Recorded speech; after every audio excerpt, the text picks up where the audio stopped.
Can you lead us? We'll open up this meeting of the County Board of Commissioners formal and informal session for September 24th of 2020. And we'll begin with the flag salute. And Lance, can you lead us, please? Yes, sir.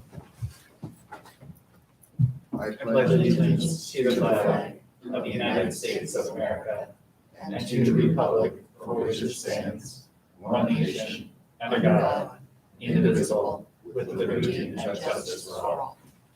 Thank you, Lance. We'll move on to public comment. And Carolina, do we have public comment? Okay. Then we will move on to work session. And today we have a work session, a brief work session, adding to our joint calendars and any work sessions that might come up. So Carrie, do you have a list? Oh, sorry, Ken, do you have a list of work sessions that we need to get on the calendar? We don't actually. What we need to discuss, or we'd like to use the time because it's come off the agenda, is calendaring, and it's something that we haven't done in quite some time. So if there's anything that you know of over the next 7 days that we need to add to the joint calendar, sorry. That's We're okay. kind of doing this on the fly a little bit. There are two items. We had the transit work session that we postponed because we wanted to make sure Commissioner Olson was available to attend that we still need to get on the calendar. Yes. I think we're ready to have that discussion, and it depends on how soon you would like to schedule that work session. If you just want me to look at the dates and plug something in, or if you have a date in mind right now, we could go ahead and get that on the calendar. Well, Ken, for some, that's one that I think we do need to get on as soon as possible since we've postponed it. So I would say the first date that we're all available. Okay. Or here, I think that would be the meeting to have the work session. A couple things have come up that I think I'll discuss during my announcements, but I think we should have that work group as soon as possible. Okay. Yes, we've had a request for a bus stop addition in Newburgh that's significant, and I think it's got some urgency I do too. to it. That's what I said. So I'd like to have that as soon as possible. Okay. So we can look at the schedule maybe in the next 2 weeks. Because I know I've chatted with Cynthia, and I know she was ready to have the discussion. So we did it, prep work, so we could schedule it. I don't have a calendar in front of me. Maybe a week from next Thursday. The 9th. Do we have anything that precludes us from doing it next week? That's what I was trying to We can remember. do it next week too. No, I'd rather do it next Yeah, week. that'd be I'd rather great. do it next Okay. week. So Do we next have Thursday. our, I guess it would be a question for Lance and Ken Brady. Do we have the non-farm dwelling hearing continuation next week? Yes. Okay, but it's just a continuation, so we're not doing a full hearing anyway. Okay. We try our best to avoid when we have hearings on the schedule, but also recognizing that, sometimes we just can't avoid it depending on the urgency of the topics that we need to talk about. So, so we can get it on the schedule for next Thursday. That's great. It And sounds I'll like connect with she's Cynthia. ready. Wonderful. An executive session for Yes, next week? I'd like to, I put it out in an email, just an inquiry, but just if the board's available for Tuesday, I'd like to see about scheduling an executive session for the purposes of discussing labor contract negotiations. Just not at 1 o'clock. How about? Let's do it at 1 o'clock. We do it at We'll like interrupt this broadcast. to 9, do it 10. 10:30. Is that possible? Whatever works for the board, and That we'll works for me. adjust our. 10:30? Yeah. 9:30 10:30. works for me. Is I have- 10:30 better for you? 10:30. I have 9:15. So 10:30. 10:30 works for me. Okay. Right. Then we'll I get mean, that you know. on Is the that okay, calendar and we'll get Commissioner? a notice. We're normally Also- talking. Can you get us a notice on that one? Yeah, we'll send invites and get it on your calendars, and we'll make sure we get the noticing done. Okay. Thanks, Carrie. thank you. And what was the second one, Ken, that you mentioned? Actually, the only other item that we were doing, if there was anything that, because we haven't been, it's kind of fallen off the schedule or off our agendas, and making sure that we're revisiting the joint calendar. Yeah. And if there's anything that we need to add or update, if you have a moment to look at it, if we need to make updates, you can let Carrie know when she'll get that updated. I know this is short notice, but the Forest Service and BLM are having a phone call. Are you going to be on that? 2:00. Yes, today. Okay. I'm on Northwest Seniors at 1:30, so I don't think Oh, so. okay. Okay, and are you going to join it? Yeah, I'm registered Okay, for it. we'll make sure to update you, Commissioner. Oh, thank Like you. in next week's. Yeah, thank you. We'll try our best to get that, again, if there's, Short notice, sorry. we're gonna make sure we get we're gonna add it back as an agenda item moving forward to make sure that we're doing calendaring each week. Sounds good. So that way we make sure that we get these notice. That sounds great. And then at least 2 of us have been on the roundtable calls, so that might be good. And those have been on the. Okay, that's what I calendar. thought. Yeah. I know in the days of all these Zoom and teleconferences and conference calls, and sometimes it's really hard to kind of keep track of what's happening, but, so if there's something, when in doubt, you can let Carrie and I know, and we can make sure it's on the joint calendar.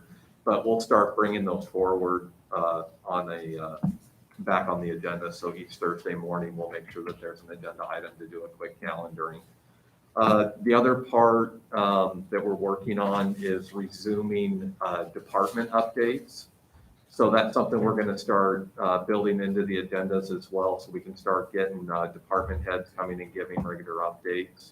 It's something that was set aside with everything else that's been going on, but like to resume that and start having departments come in and give updates on happenings and things that are going on in their departments. So we're going to start, Carrie and I are working on the schedule and working with department heads so we can get that put together, and we'll have a schedule put together and we'll share it with the board for the next few months. So.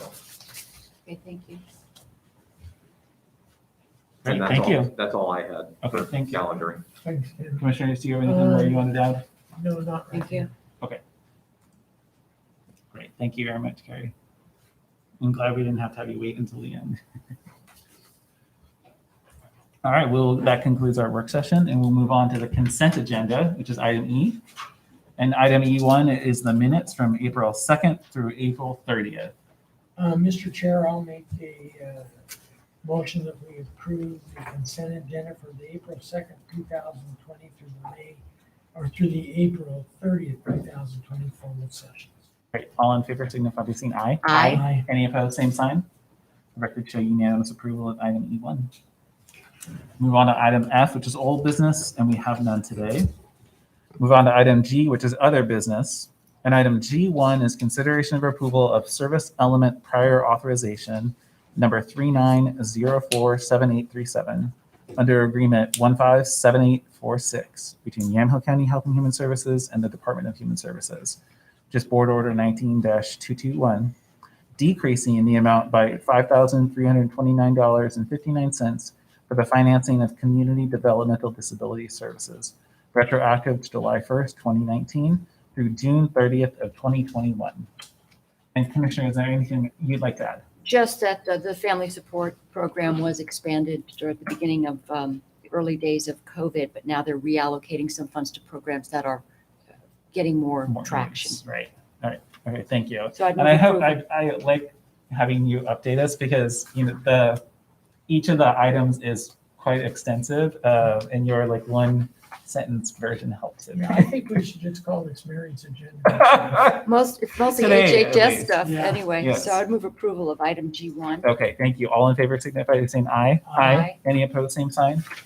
The record show unanimous approval of item G1. And I would just add, Oh, yes. commissioners, if there are specific questions on these items, I did ask Lindsay to be on standby as Okay. well if there's questions for her. She had a conflicting meeting this morning, but otherwise, if need be, I can get her on the phone pretty quickly and she can join us if there are questions that come up. Okay. Thank you. I thought that the memos were sufficient, but Explain them very well. I like having Mary summarize them, or asking her to. Okay, we'll move on to item G2, which is consideration of approval of amendment number 1 to an agreement between Yamhill County Health and Human Services and the Dayton School District, which is board order 20-235, to provide behavioral health counseling services for the 2020 through 2021 school year in a not to exceed amount of $95,346.11, effective October of 2020 through May of 2021. And do you have anything you'd like to add? I would like to add Great. that my question has been with the distance learning, why and how is this being utilized in the schools? Yeah. So according to Dr. Manfrin, she basically said that there is utilization. I'd like to know how much, Mhm. because we are continuing these programs and they are working on site at the schools, but what does that mean and is this actually being utilized? So we did discuss getting some figures on utilization, Great. but this is where we're at right now. Yeah. Well, thank you for checking on that. Mr. Chair, I don't have any, but I'd make a recommendation, unless you have any questions, I'd make a recommendation that we consider approval of the amendment number 1 to an agreement between Yamaha County HHS and the Dayton School District, which is our board order 2035, to provide behavioral health counseling services for the 2020-21 school year, not to exceed $98,346.11, and that will be effective October 20th through 8th, 2021. All right. Thank you, And- Commissioner. I'm glad you're going to get us some stats, because I'd like to see those Yeah. Yeah. stats. too. Thank you. All in favor, signify by saying aye. Aye. Any opposed, same sign. Record show unanimous approval of item G1 or G2. And along those lines, on a call that I was on recently, the governor's staff and OEM were talking about the difference between the behavioral health services that are available through the state for COVID related and what can get provided, especially through FEMA for folks from the wildfire disasters. So it was good to hear the difference between the comprehensive healthcare services. Right. Yeah. Thank you. Item G3 is consideration of approval of Amendment 13 to Agreement 159833 between Yamaha County Health and Human Services and the Oregon Health Authority, which is Board Order 19-222, in the amount of $117,397 for public health services, effective October 1st, 2020 through June 30th of 2021. Commissioner, do you have anything you'd like to add? It's pretty self-explanatory. Yeah, it Just is. updates that language in the Yes, agreement. it's a surprisingly fun read, Yes, scanning through it and seeing everything. and it also goes beyond the scope of what appears to be addiction and overdose prevention. Right. So there's a lot in there. That's what I realized. I thought it was very self-explanatory too. Okay, well, I would move approval then of item G3. All in favor signify by saying aye. Aye. Aye. Any opposed, same sign. The record show unanimous approval of item G3. Item D4 is consideration of approval of intergovernmental agreement number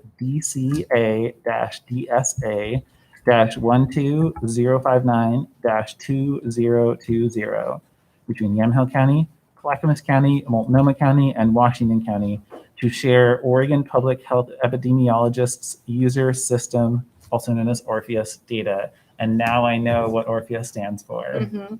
And Commissioner, would you like to add anything? The memo was very extensive, but Well, they outline actually who in IT and in each county Yeah. in HHS is responsible for just the integrity of this, because whenever you see the word surveillance, I know for me makes me uncomfortable.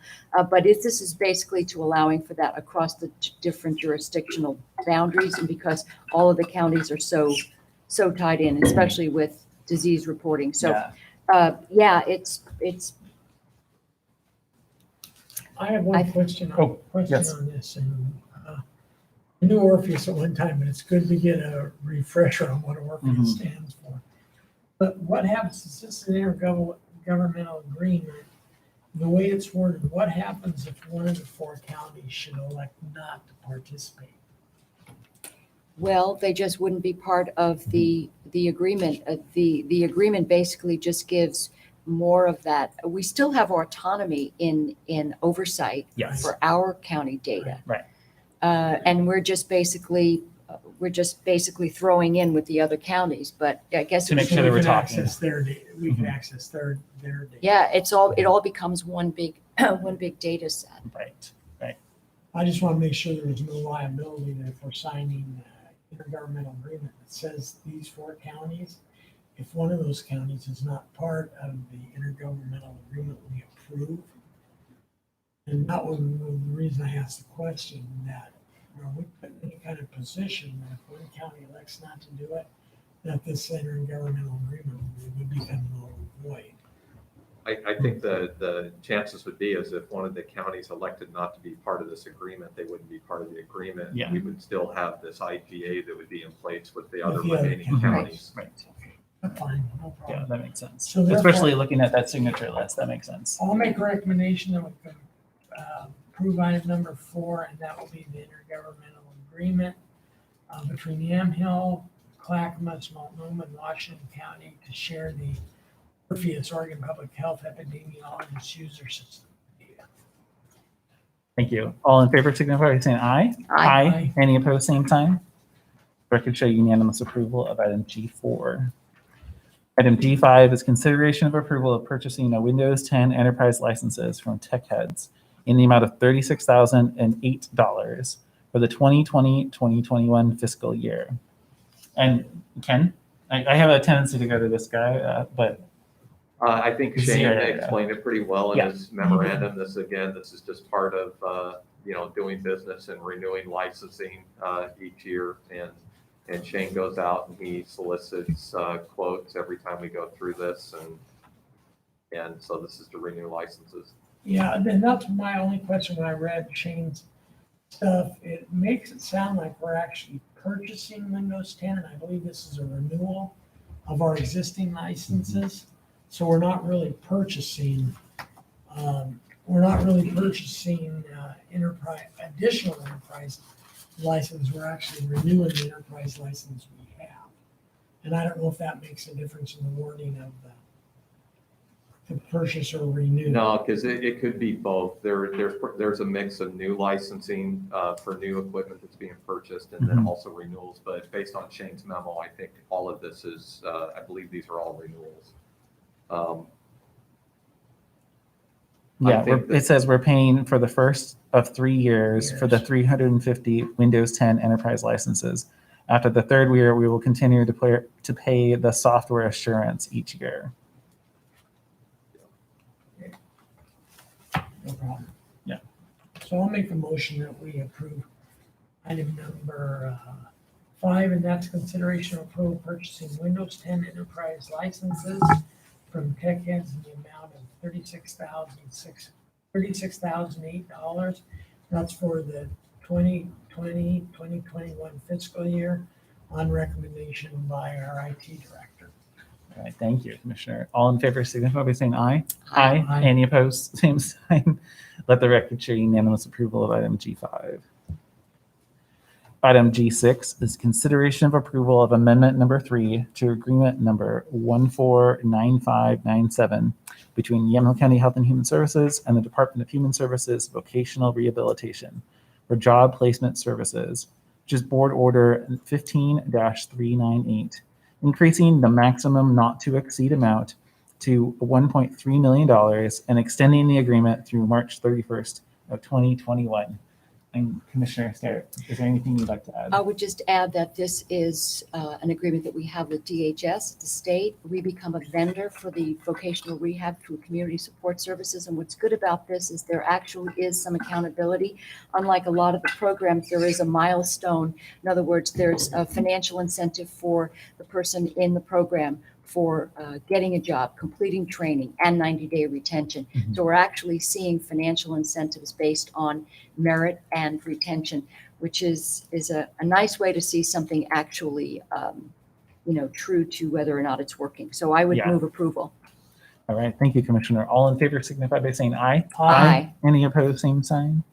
The record show unanimous approval of item G6. Item G7 is consideration of approval of a license agreement between Yamhill County and the City of McMinnville to place an elections drop box at the McMinnville Public Library, effective once fully executed. And this was a late addition, but with the timing and everything with the clerk's office, Brian asked for this to come before the board, and this is for leasing a $1 lease for placing a ballot drop-off box at the library. Yeah, And he gave us a little bit of heads up at the most recent, or his most recent appearance at Roundtable, to say he had a spot with the city of McMinnville. So I'm glad to see Right. that this one is what it is. And rumor has it he did a really great job on Senator Roblin's fireside chat this week. I haven't watched it yet, but along similar lines. I heard there has been a lot of people from other counties, a lot of other commissioners and everything that watched that session on YouTube and Yeah. thought it was very good. So Brian did an excellent job. Great. Sorry, that's a little bit of an aside, but No, but he did an excellent job. thanks, Clerk. I would move approval of item G7 then. All in favor signify by saying aye. Aye. Any opposed, same sign. The record show unanimous approval of item G7. Item G8 is consideration of authorizing Yamhill County Health and Human Services to submit an application for grant funding to the Oregon Department of Veterans Affairs for veteran services in the amount of $25,000. And Commissioner, is there anything you would like to add? She did a great job, I thought. She did, just in Memo. terms of this grant would pay for behavioral and physical health, for access to housing, and through ODVA. Yeah, I'm a firm believer that anytime we can get grant money and take care of our veterans, it's very, very critical. So I would move approval. All right, all in favor signify by saying aye. Aye. Any opposed, same sign. The record show unanimous approval of item G8. Item G9 is consideration of authorizing Yamhill County Health and Human Services to submit an application for grant funding to the Oregon Health Authority Oregon Immunization Program for supplemental flu funding in the amount of $23,302. Is there anything else that you'd like to add? Other than the way she's described the funds, Dr. Manfred's described the funds to enhancement for the prevention of influenza and protecting the healthcare system, which is really needing to be propped up at this time because of the hit they've taken. So, Yes. and also local and regional and state infrastructure. So I'd move approval. Great, thank you very much. All in favor signify by saying aye. Aye. Any opposed, same sign. Record show unanimous approval of item G9. Item D10 is consideration of adoption of resolution 20-09-24-1 proclaiming October 2nd, 2020 as National Manufacturing Day in Yamhill County. And I have the resolution in front of us, but is there anything you would like to add? Commissioner Olson, you talked to a lot of manufacturers. Yeah, I think my thing about it is, I think this is very critical, because in Yamhill County, manufacturing is a very critical point. You know, tourism is a good point, but manufacturing is a very a big part of our economy. With that, I'd like to see something that maybe, and this would go along with that, a small ad in like the News Register and the Newburgh Graphic, actually proclaiming that Yamhill County supports, you know, just that it's National Manufacturing Day and we support it. So. But for the resolution itself, I'm fine with the resolution the way it sits, but I'd like to actually put something that we recognize so the general public sees it other than the resolution. And October 2nd is Wednesday, right?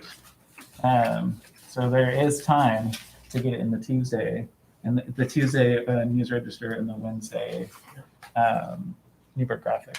Yeah, so that's up to the other commissioners. I'd like to see it, but Well, the only concern I have is whenever we're spending taxpayer dollars is how do we justify writing a check to say we've done a proclamation? I understand it's important for people to know that, but again, to disperse those funds, I don't know. I guess it depends on. I mean, I certainly feel the same way, but I think that we can also promote it through other means too. So, but I think it is important for folks to realize how valuable manufacturing is in Yamhill County. yeah, I'm okay with that if we want to approve the resolution just the way it is. Okay, thank you for that suggestion. Great, but before we vote on it, I will read this into the record. Okay. Correct? Yeah. In the Board of Commissioners of the State of Oregon for the County of Yamhill, sitting for the transaction of county business, in the matter of a resolution proclaiming October 2nd, 2020 as National Manufacturing Day in Yamhill County. which is Resolution 20-09-24-1. Whereas I'll try again. Whereas manufacturing makes a very significant contribution to the national, state, and local economy, and whereas our community is fortunate to be the home of many world-class manufacturing companies, and whereas those manufacturing companies add to the vitality and prosperity of our community, employing several thousand people with an annual average payroll in the hundreds of millions of dollars. Now, therefore, let it be resolved, the Yamhill County Board of Commissioners does hereby proclaim October 2nd of 2020 as National Manufacturing Day in Yamhill County. And in so doing so, encourages all citizens of Yamhill County to join in recognizing the value of our manufacturers and the importance they serve in our community. On this 24th day of September 2020. And with that, I would move approval I'll move approval. You move approval. Go ahead. of item G10. All in favor signify by saying aye. Aye. Any opposed, same sign. And staff, can you make sure that an actual copy of the resolution itself goes to both SEDCOR and Willamette Workforce Partnership for their publications? Yeah, we can do that. Good Great. idea. Thank you. All right, thank you, Commissioner. That's a And good maybe idea. the chambers, so they can put it out, the chambers The on there. chambers, yeah, I'd say the chamber, probably Regional Solutions Oh, and they'll get it out too. too. Okay. And yeah, and if we send it out to Joya, she could send it out to everybody else. Maybe next Tuesday in our meeting, we can talk about having to move that out. That sounds good. Okay. Move on to item G11, which is consideration of extending the emergency declaration in Yamhill County as previously approved, which is Order 20-93. And Todd, Councilor Sadler, is there anything that you would like to add since we don't have Christian here? Okay, I would just Yes. add, Christian drafted this and he's out of the office today, but he did mention if there's specific questions that he'd be willing to join via phone if he needs to. And I'm also happy to answer any questions about it as well. So, Mr. Chair, I had Yes.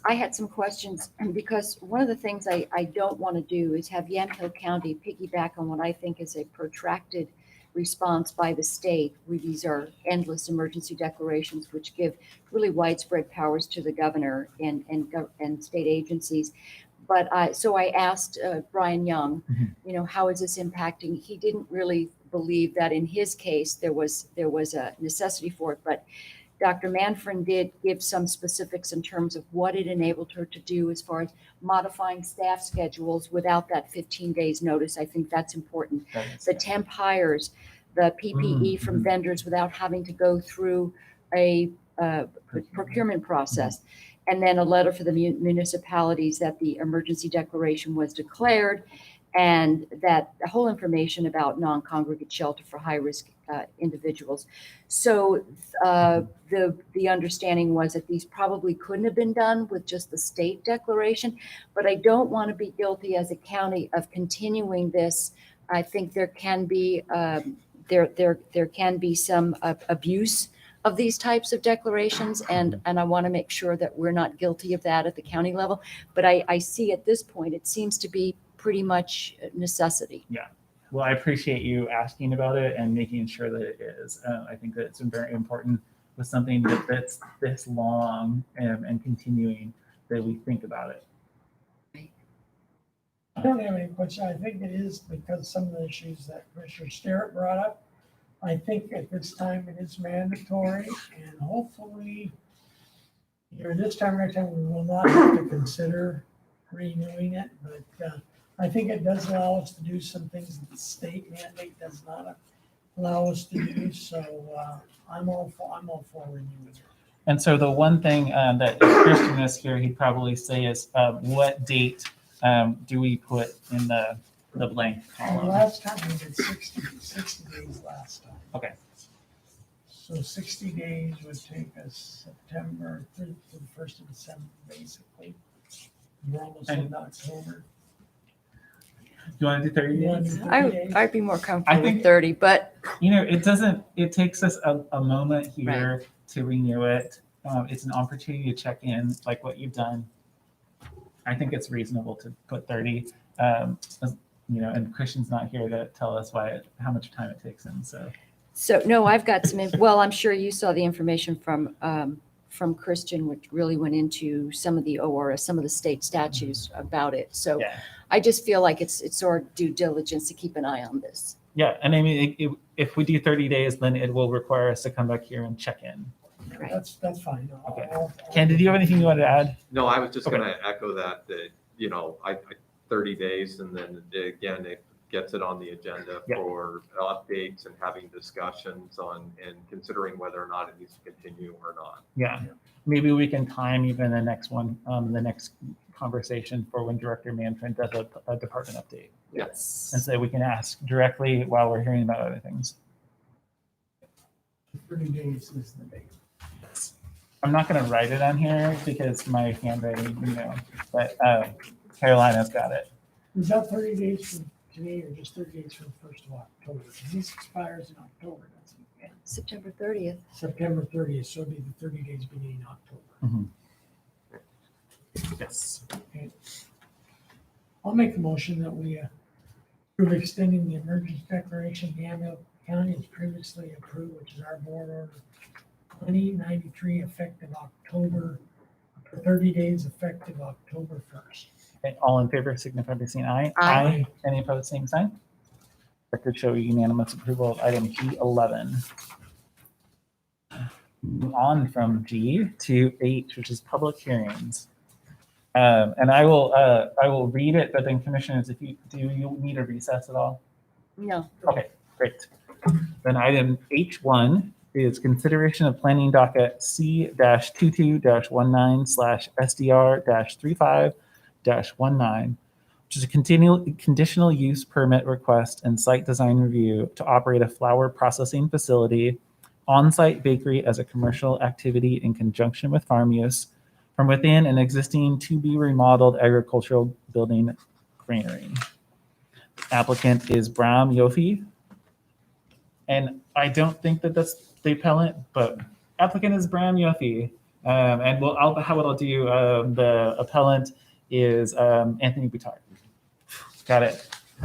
Well, with that, I will open up the hearing. And commissioners, are there any needs to abstain?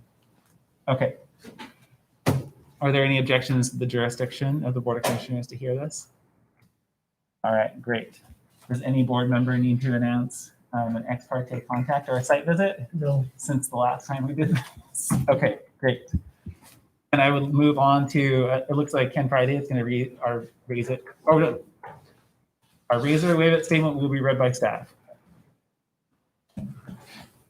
Oregon law requires that persons who attend a land use hearing be advised of certain rights and duties before the hearing begins. First, with regard to the standards for approval, state law ORS 197.763 sub 5 requires that we list the applicable substantive criteria that must be met in order for the county to approve the application. The standards will be listed by Lance in a few moments as part of the staff report. Testimony, arguments, and evidence must be directed towards the standards for approval. Second, the raise it or waive it rule. Under Oregon law, any issue that might be raised in an appeal of the county's decision in this matter must be raised before the record of this hearing is closed. Failure to raise an issue accompanied by statement or evidence sufficient to afford the decision makers and the parties an opportunity to respond to the issue precludes appeal to the board based on that issue. Third, and this is directed at the applicant, under ORS 197.796, failure of the applicant to raise constitutional or other issues related to proposed conditions of approval, again with sufficient specificity to allow the county to respond to the issue, precludes an action for damages in circuit court.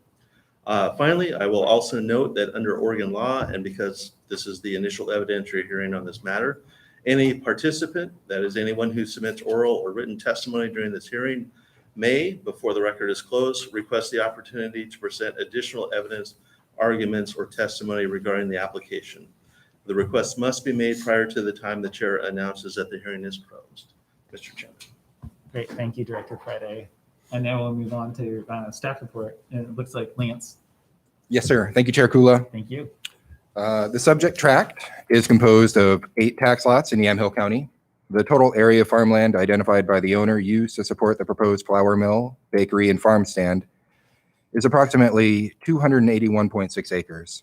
The assessor's office records show that approximately 244 acres of the tract is receiving farm deferral in Yamhill County. The tract is located within the exclusive farm use zone, and farm uses constitute the predominant use of the tract. There is a dwelling and agricultural buildings located on site, including an existing granary that will host all 3 of the proposed uses that are subject of this application, namely the flour mill, the farm stand, and the bakery.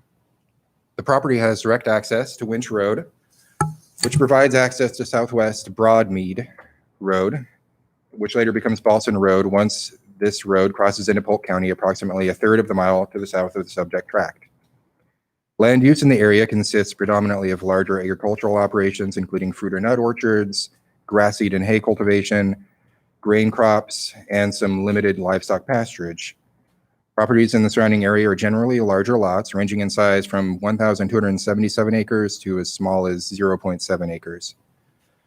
The applicant's request is for a conditional use permit and site design review for a processing facility, the flour mill, as well as a farm stand and the operation of a bakery as a commercial activity in conjunction with farm use.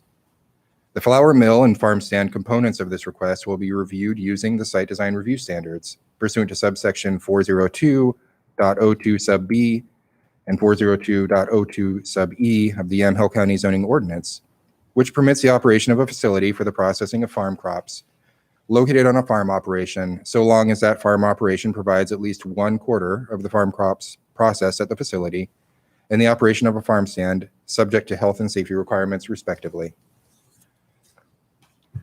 The property owner has indicated that approximately 250 acres of farmland will be transitioned from a conventional farming operation to an organic and biodynamic farming operation in support of the proposed flour mill and bakery. The applicant states that approximately 40 acres of wheat and other grains are currently planted on site. The applicant indicates that a conservative yield during this transitional period is 30 to 35 bushels per acre, which the applicant estimates would produce over 400,000 pounds of grain for flour, which will be processed at the proposed mill. The applicant has also indicated that the processing facility will encompass approximately 2,100 square feet of the existing granary building. The flour mill, bakery, and farm stand combined will utilize approximately 3,800 square feet of the granary. The applicant plans to sell flour wholesale and is also requesting approval to operate a bakery as commercial activity in conjunction with farm use, subject to subsections 402.04 sub G, 1101, and 1202 of the Yamhill County zoning ordinance. Altogether, the request is subject to sections 402.02 sub B, 402.02 sub E, 402.04 sub G, 402.07 sub A, 1101, and 1202 of the Yamhill County zoning ordinance. Comprehensive plan policies may also be applicable. And that concludes the staff report, Chair Kugler. Thank you. Thank you very much, Lance. Yes, sir. Yes, ma'am. We move on to the applicant's case. And we have, it looks like Bram is here, but we also have somebody on the video screen that I don't actually know who they are. So would you like to come up to the microphone, whoever would like to come first?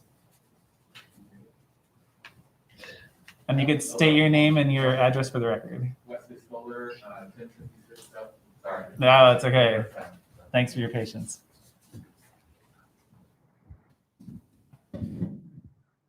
Wesley Stoller, address 1056 South Southeast First Street, McMinnville, Oregon. I'm representing the landowner and the family for the farm.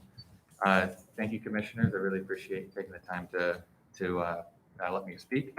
As I said, I wanted to represent the family and as the landowners and give you a little bit of background as to why we want to transition this farm from a very conventional farm to one that produces biodynamically grown grain, milled locally and hopefully distributed almost exclusively locally. Because I think, the state grants counties considerable power to approve these conditional use permits And, things can get lost in the application. Behind every application is a family, and in this case, a family farm who's been here for over 100 years. And I just wanted to give a little bit of that background. So our farm is Chattanooga Farms. It was founded when my mother split with her brother in the 80s, Walker Farms. The building itself is about 70 years old. My great-granddad built it after World War II. A lot of older granaries at the time had burned down in the county, and so he had the idea to use surplus steel from the Kaiser shipyards. So it's rather unique in that instead of having 10 or so overhead wooden bins, it has 40 internal solid steel walled silos. So this was also out of necessity. They farmed 3,000 acres and a myriad of crops, dozens of different varieties. And so a lot of granaries have your giant silos outside. This really split it up into multiple smaller silos. There were 4 cleaners running pretty much 24 hours a day in order to clean. And there's substantial flat storage space to stack the clean grain as it was being prepared to ship. Now, since that time, our farm has contracted from about 3,000 to what we have today. Lance mentioned around 250 acres of contiguous farmland. So our farm operations have evolved over the years. We're no longer grinding turkey feed to go to our 18 turkey sheds. We were very involved in the turkey industry up until about 1993. And that was another big aspect of the building. So it's been largely underutilized for the last 25 years, and it's been my passion to bring it back into utilization. Like I want it to be productive. I want this building to shine like it did when I was a 6-year-old boy and saw grain being dumped into the pits and moisture testing with my mom and whatnot. It's been my life passion to do that. When I got married, I decided to have a reception there because I have a very large family and didn't know where else to house them. And so I had to clean up all the berry briars, re-roof it. And it's this fantastic building, and I want something that I can be proud of and our community can be proud of. So a little bit about me. I grew up on the farm. For the last 10 years, I've been a cancer researcher. I moved to Portland after grad school. I had a back injury. I've since re-injured my back. You may have seen me hobbling up here. And was told farming was probably not a good idea for me. So I went into cancer research. I've been up at the VA for about 10 years and at OHSU at the Knight Cancer Institute. I primarily work to bring clinical trials to our vets. And at my OHSU job, I worked with rural hospital systems for their cancer prevention and control teams. As part of that job, I draft the community-focused needs assessments, where I look at data, community-wide data about cancer rates, nutrition, et cetera. I also spend a lot of time talking to cancer survivors. And the biggest takeaway for me from talking to these survivors is that when they've been diagnosed with cancer, they want to take charge of their life. And so they change something. And the first thing they change is their diet. They want to eat nutritious food. And in my career, I've seen the data for rural communities, and year after year, health outcomes get worse and worse. And I finally reached a point where I said, I want to help. I want to do something. I want to produce good quality food for my community. So for the past couple of years, I've been growing produce to sell at the farmers market. That's where I'm going to go after this hearing, the Mac Farmers Market. And when I got the opportunity to meet up with Graham Yoffe, my business partner, and he told me about his plan to grow biodynamic flour to produce biodynamic grains to produce nutritious, healthy grains to be milled into flour for our community, I was sold. I was so excited, and I'm still excited. And I think this is a really good opportunity, not just for my family, but for our community. And thank you. I really appreciate your time. Yeah, thank you. Thanks for giving us some background. Graham Yoffe, you come up and state your name and address for the record. I'm assuming you're going next. Yes. And is the gentleman on the screen going to join you at some point? Or do we know him? I believe that is Ken Kazaroff. Okay, he's related to you somehow. Okay, great. I just didn't know when I should call on him, so Yeah. thank you. I didn't know either. It's my first time doing this. So Well, welcome. thank I you. know you've just been out in the hallway mostly. Yeah, exactly. But my name is Bram Yaffe. I presently live at 7511 Southwest 35th Avenue in Portland. But I'm really hoping to move into Yamhill County to realize all of this. And you'll have to excuse me, I'm not as poetic as Wesley in front of a microphone. I get kind of clammy. So I have something I prepared, and I'm going to do my best to speak from my heart, but I do have my notes here. Really, first, commissioners, citizens of Yamhill County, and my fellow farmers, thank you for giving us this opportunity. I'm really grateful for the approval that our application has received from the County Planning Department, the approval we received from the county commissioners 7 weeks ago. And I'm also really grateful for the collaborative effort that went forward with the accord that we reached with Thousand Friends of Oregon and the local affiliate, Friends of Yamhill County. Together with Wesley and Chattanooga Farms, I'm incredibly excited about what the future holds in Yamhill County. Bread is my passion. Before I became a baker, I was an architect. And as a little kid, I actually would tell my parents I wanted to be a carpenter. And they said, no, don't work with your hands, be an architect. And when I discovered my passion of bread, it all just kind of made sense. Creating and working with my hands and feeding people. The thing that amazes me about bread is that inarguably, it is the original farm value add product. Some call it the staff of life. You look back 14,000 years ago, humans were hunter-gatherers, and we discovered wheat that no longer fell off of the head and into the ground, and actually after it was ripe stayed on the stalk. And that allowed humans, had this genius idea, we now can save wheat and store it and turn it into flour and nutritious bread, and we no longer have to chase animals. We can actually create an agrarian society. And that discovery, that value add, is what made humankind what we are today. Bread is the original farm value add. And at Chattanooga Farms, it's our mission to preserve the viability of this family farm for generations to come through vertical integration of our unique offerings of landrace and ancient grains. Just like our ancestors before us, we're intent on adding value to our farm crops by first growing the grains, then milling it into flour, and then baking it into bread for our entire community. Through the sale of these baked products, I really want to teach people what these unique grains taste like. Because if I asked you what a loaf of einkorn bread made with pure einkorn levain tasted like, you wouldn't be able to describe to me that there's cinnamon and notes of honey and spices in there.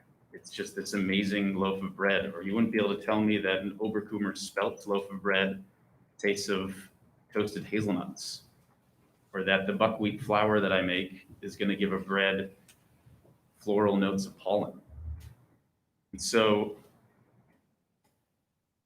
all of this really came to be for me when I was working from 2014 to 2016 in a rural French village.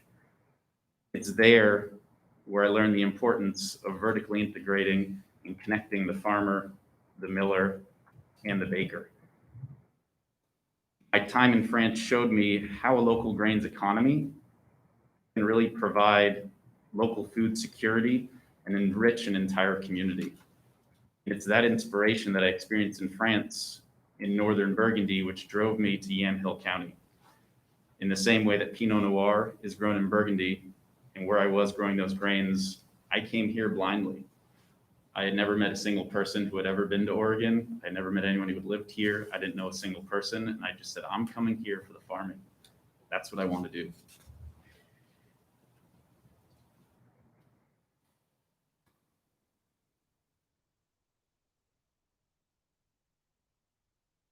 It's really, really pulls at my heart, all of this.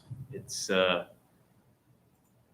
want this more than anything, to be able to feed my community and create this bread and express the terroir of Yamhill County through my grains, making flour, and then through bread. And with Wesley, after I've been here since 2016, and he's the first person who's really jumped at this. And our partnership has grown over the last year and a half, almost 2 years. And together, I really think we can create something special here in Yamhill County and add value to farm products, just like our ancestors did and just like every farmer should be able to do. In closing, I really want to thank the board, the county staff, and the myriad of wonderful people in this community who've supported us through this long and at times arduous process. But ultimately, I do have to let everyone know that after almost 11 months now of legal expenses, resources for me and for us are running out. And this hearing and all this seems to be coming to the last available steps for us. And that really pains me to say. It's really, really hard for me because I've invested so much time and money in my heart into Chattanooga Farms and to working with Wesley and into trying to realize this for the community. I desperately want to bake bread for this community and become part of this community. So I think I'll leave it at that. And thank you all for your time and consideration. Thank you. Do you have Thank any you, questions for Brian? Okay, great. We'll see you at rebuttal though too. So, and then can you remind me of the name of the person on the call, Graham? That's Ken. Okay, Ken, welcome. Do you plan to say anything on behalf of the applicant? I do. Okay, great. Well, welcome. Can you state your name and your address for the record? Of course. Good morning, commissioners. My name is Ken Katzaroff. That's spelled K-A-T-Z-A-R-O-F-F.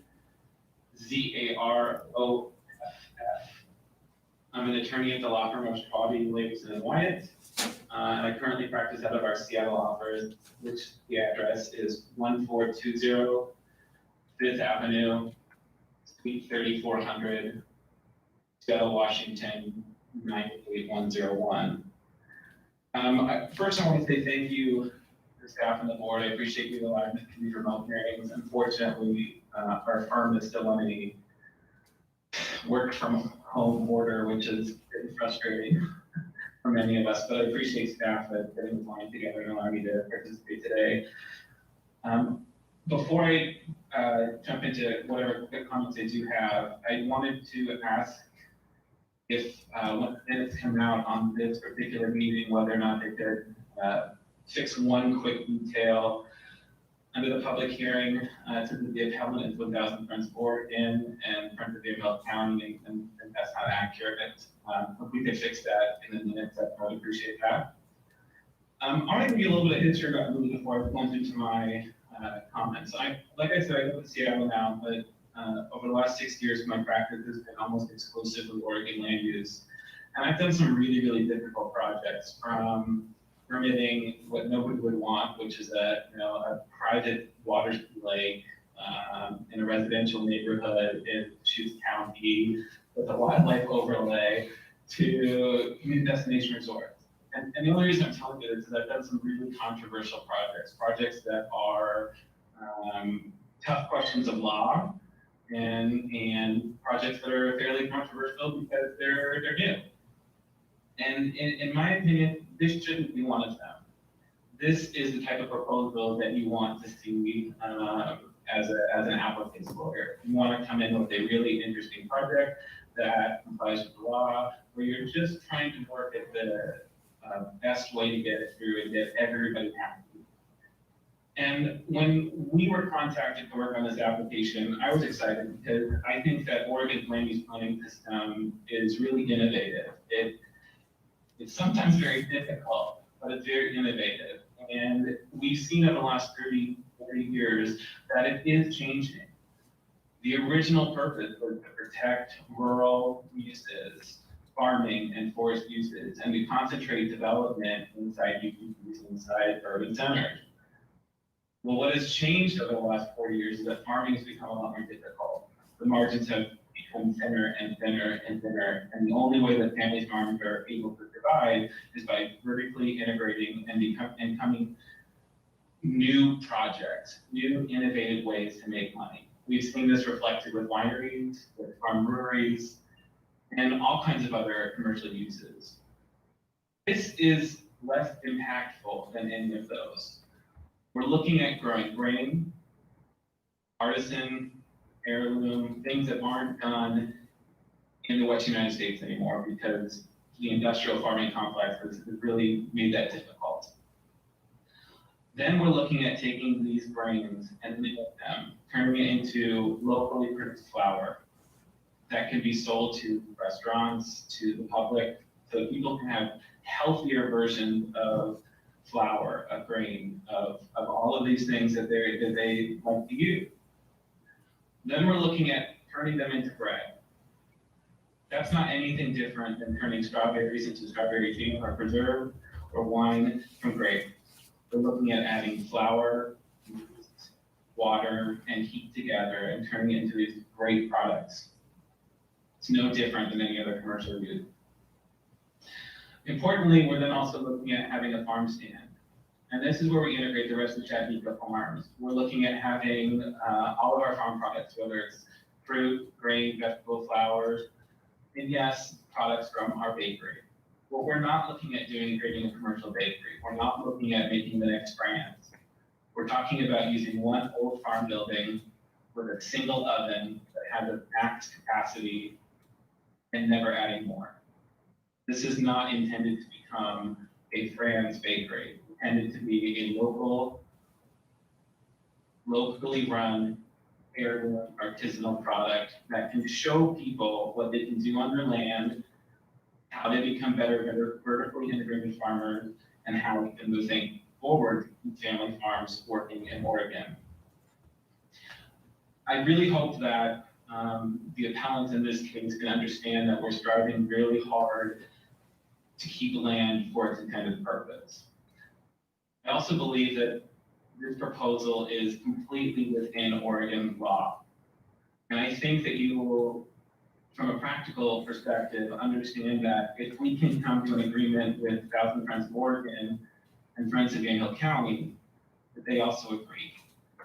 I understand that there's a letter of support in the record from those groups who are some of the largest bastions of protecting the Oregon land use system. And if they agree with us on the point of the law, I certainly believe that this board plan and that LUVA and the ultimately the Court of Appeals would as well. I also think that at the end of the day, this is clearly within the intent of what is allowed in Oregon land use by the legislature. These are the type of innovative products that don't significantly impact the land in any other way, but allow farms to exist and to continue and to grow into the future. I don't have any other particular comments, but I would be happy to answer any questions that the board have. Again, I would say thank you to the staff for working with us and doing a really great job on the staff report, and this board for helping us with the revamp so that we could come up with our settlement agreement with Thousand Friends and Friends of Yamhill County. Okay, thank you, Ken. Are there questions? None, thank you. Okay. I do want to say that I'm sorry, no offense, Ken or Kenneth, but I'm sorry that your a client needed your services. We'll just get that out of the way. But I do want to, so thank you. And then we also have one other person here to support the application. So I want to make sure that they get called up so they're not worried about not getting called. So thank you very much, Ken. And now I'd like to call up Sid Freeman. And Sid, can you state your name and your address for the record? And welcome. Sure. Good morning, Commissioners. For the record, Sid Friedman speaking for Friends of Yamhill County, Post Office Box 1083, McMinnville, 97128. I don't have much to say other than that. We believe the director's revised decision issued on August 6th includes appropriate conditions, and we ask that you uphold his decision. Thank you. All right. Thank you very much, Sid. you don't have any questions for him. Well, that's interesting. Okay, I figured that. All right, then we will move on to the appellant's case. Is the appellant out in the hallway, or do we just have his information here? Okay, great. Commissioners, you do have material in front of you. I had the chance to glance through it, but do you have any questions about it, or? I mean, we don't have any here, so. I have some things I want to say, but I don't have any questions. Let's wait until I'll wait until deliberation then, or until Till I get rebuttal. You the can have thumbs up on questions. that. Yes, okay, that sounds great. Well, we do have the comments in front of us from the appellant. Is there anybody here in support of the appellant's case? I remember Todd asked that. Yes. Okay, well, then we will move on to agency reports. Thank you, Chair Kula. We did receive two public agency responses. The county sanitarian submitted a letter in response to the staff referral that provided guidance regarding the establishment of a septic system for the proposed uses outlined in the application. Staff also received a response from the Soil and Water Conservation District, which provided information to the applicant regarding responsible water management practices and noxious weed control measures. And that concludes the public agency reports we received. Okay, great. Thank you very much. Applicant, did you receive a copy of the appellant's comments from today? This is the time for rebuttal. If you want to say anything more with regard to them, I realize it's very short notice, but this would be your opportunity at the hearing to do that. I remember the rebuttal too.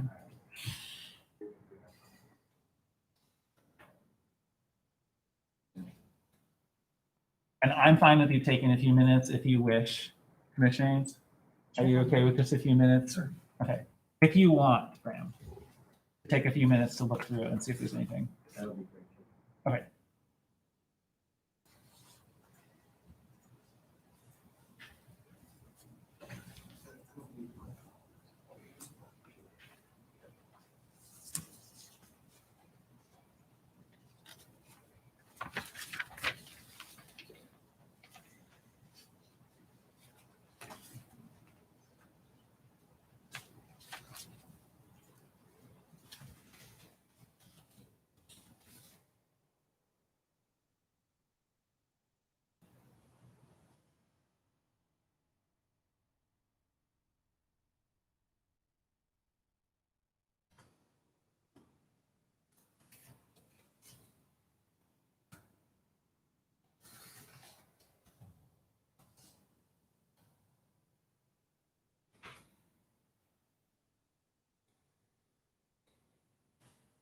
All right, well, welcome back. Yes, Yes, thank you for that time. speed read. Yeah, I think the only real rebuttal that I would like to kind of point out here, and I think this is something that caused a lot of confusion and consternation in the application, is the use of the word bakery. It's used a lot, and it draws imagery, I think, to a lot of people of a cafe and a place with coffee and muffins and scones and Wi-Fi and gentle music. And Key to the bathroom. Don't forget yeah, key for the bathroom and things like that. But what's been lost in translation here, and this is a fault of the English language, and I'm going to refer to my time in France. They have very specific words for very specific things. A boulangerie is specifically a place where bread is baked. A patisserie is specifically a place where pastries are made. A chocolatier is a person who just makes chocolate. A glacier just makes glass sugar candies. There's all these very specific things. And in America, you say the word bakery. It means bread, it means scones, it means cakes, it means pies. I tell people I'm a baker, and they immediately say, oh, tell me what's your favorite cupcake that you make? And I mean, no offense to any pastry chef, I have a lot of respect for them, but I do not like sugar or sweets. I'm a bread guy. You know, I look at people making pastries and I say, how do you work with that sugar? But they look at me and say, how do you work with that flour? So we use the word bakery in this application because it's really the only applicable term in the English language. In France, there is actually a specific term for a farmer who grows grains, mills flour, and bakes bread, and that's a paysan boulanger. And that specifically refers to that one task. If I could have put that in the application, everyone in France would have understood, oh, you're a farmer who's going to vertically integrate and mill flour and make bread. But we didn't have that opportunity to do that here. So I wanted to clarify that the use of the term bakery here is really kind of too broad. Because really what we are proposing to do is on a single wood-fired oven that has capacity that you can only make a certain number of loaves a day, bake bread from our grains and from our flour, and then sell them primarily at wholesale with the opportunity for people to come to the farm and buy them from our farm stand. Because another big component of that for me, and I just want to add, is educating people. There's a large gap in consumer education when it comes to bread. I think I've stated this to you before. You can talk about beer, and you can talk about wine, and even cannabis with people here in the county. But you talk about bread, the conversation goes stale. And if people can come to our farm, see our grains growing in the field, see this great, beautiful mill that we're importing from France, that's to be the first of its kind in America, and then watch us pull loaves out of the oven, there's this great educational experience that happens, and you start to learn more about what making old world, stone ground, landrace and ancient heirloom bread, what it means and what it takes. And to that end, I just want to add that all of this, it's not possible without the vertical integration in the single location. We have to mill on the site where the grains are grown, and we have to bake on the site where the flour is milled. Because if you ask a farmer today to grow these grains and then sell them to a mill, the economics don't add up. This is why it's taken me so long to find a partner who economically can make it work on their farm. And the same thing goes for the baking as well. It all needs to be in the same location. Otherwise, economically, it just doesn't work. I think that's all I have in rebuttal. But Okay, thank you. Thank you, Brown. Are there any questions? No, thank you. Okay, great. Thank you very much.